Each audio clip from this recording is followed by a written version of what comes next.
The second question, though, we get to use the same givens, but in this case, we're not paying attention to the beginning.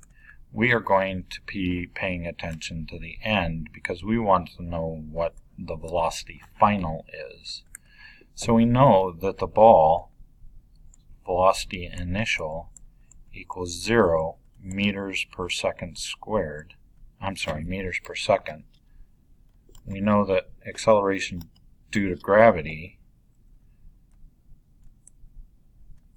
equals negative 9.8 meters per second squared. And we know that the time it takes to fall is the same as the time it takes to rise. And so we're going to apply 3.125 seconds.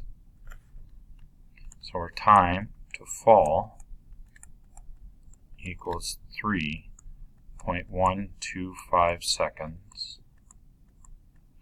Our velocity initial equals 0 meters per second, and our acceleration due to gravity is negative 9.8 meters per second squared. The question is asking for velocity final, and that's going to be in meters per second. So if I find an equation that deals with time, velocity initial, acceleration, and velocity final, I can solve this equation. And this equation is velocity final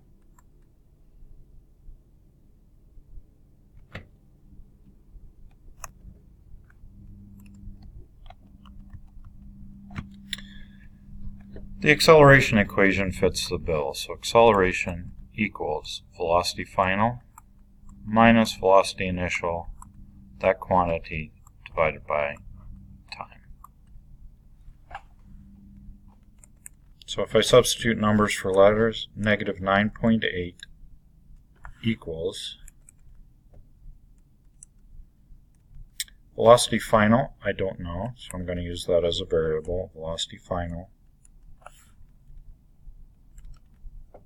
minus velocity initial, which is 0 meters per second, divided by time, which is 3.125. Well, the 0 blows up. Anything subtract 0 is that number. And in order to get velocity final all by itself on the right-hand side, I'm going to multiply by 3.125. That means that these numbers cancel. But whatever I do to the right, I need to do to the left as well.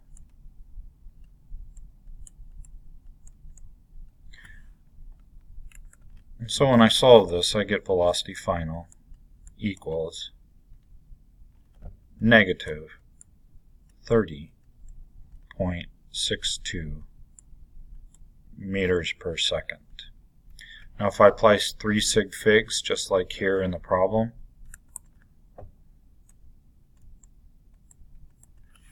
I'm going to come up with a number of negative 30.6 meters. Now you may ask, why is this negative? It's negative because ball is moving downwards.